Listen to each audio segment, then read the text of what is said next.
everybody, and welcome to a brand new video. Today we are going to be talking about the NHL Draft Lottery, which happened Sunday night.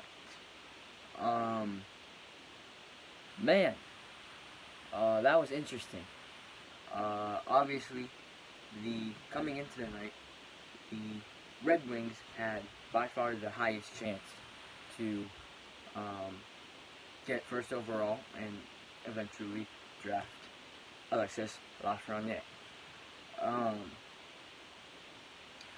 That didn't happen, even though the Red Wings had 17 wins the whole season. I think the record was 17-41. 17-45. They slid from first overall all the way to fourth overall. They're not going to get Tim Sheffield, they're not going to get Quinton Byfield, and they're not going to get Alexis Lafrenière. They're not even in the top 3 picks. And everybody knew they were tanking. Everybody knew that they were going to get a high draft pick. And it was pretty much known through the whole NHL that they were going to get the first overall pick. And that just didn't happen. Let's go through the top 8 so far. So, Buffalo got 8th, Devils 7th, Ducks 6th, Sharks 5th, Red Wings 4th, and then, sorry, 5th was Ottawa's pick, 4th, Red Wings, 3rd was also Ottawa, but it's actually San Jose's pick that was traded to Ottawa in the Erik Karlsson trade. 2 was the LA Kings, second favorite team of mine, and number 1 is an unknown team that will be playing in the play-in round of this 2020 NHL playoffs. So you know certain teams are going to tank, because the teams that lose the play-in rounds, each one of those teams will have a 1 out of 8 chance to get the first overall pick and Alexis Lafrenière, which is insane, but this is really the only way the draft lottery was going to work, and obviously draft lottery had to happen. So Team B gets the first overall pick and eventually Alexis Lafrenière. So the Canadians could get him, the Maple Leafs could get him, the Penguins could get him, the fucking Oilers could get him. Think about this line: Draisaitl, McDavid, and Lafrenière. What about Matthews, Marner, Lafrenière? What about Crosby, Malkin, Lafrenière? That's insane.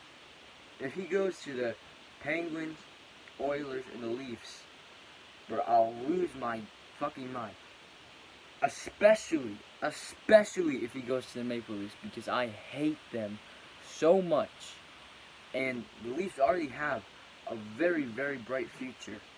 And then you add Alexis Lafrenière to that. That's insane. That is stacked. So I'm praying to God that the Maple Leafs will win their playing round. And the Penguins will win their playing round. I'm pretty sure they will. But that means the Canadians have a chance at Alexis Lafrenière. And I hate the Canadians just as much, maybe a little bit less, than the Toronto Maple Leafs. And so I would hate seeing a future NHL star going to the Canadians. That would drive me insane. Obviously, I don't want the Oilers to get him, because that would just create into a super team. McDavid and Lafrenière on the same team.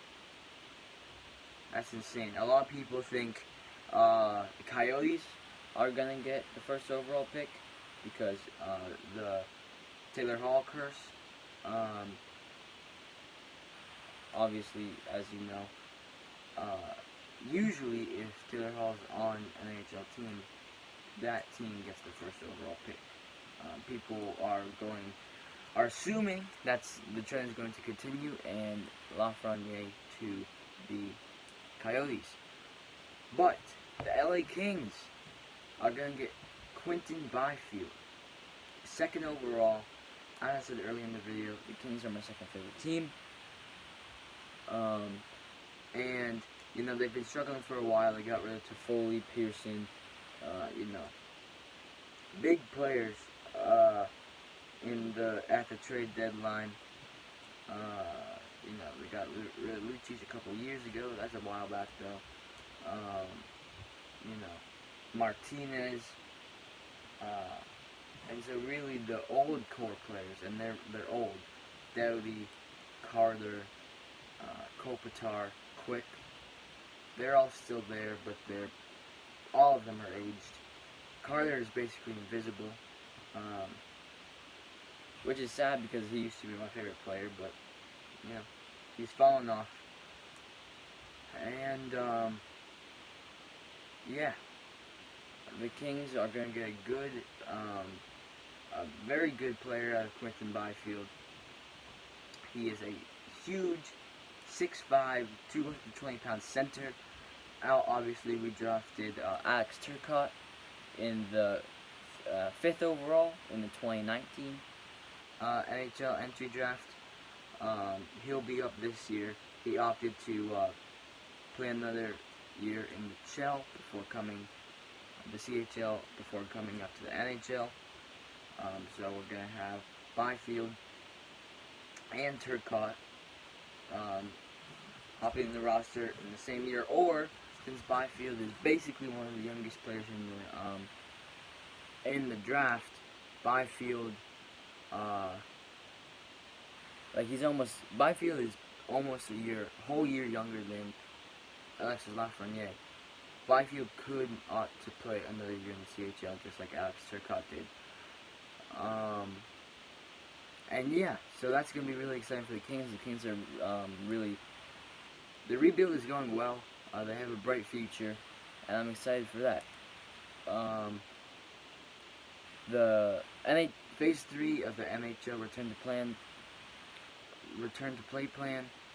Phase 3 will enter on July 10th.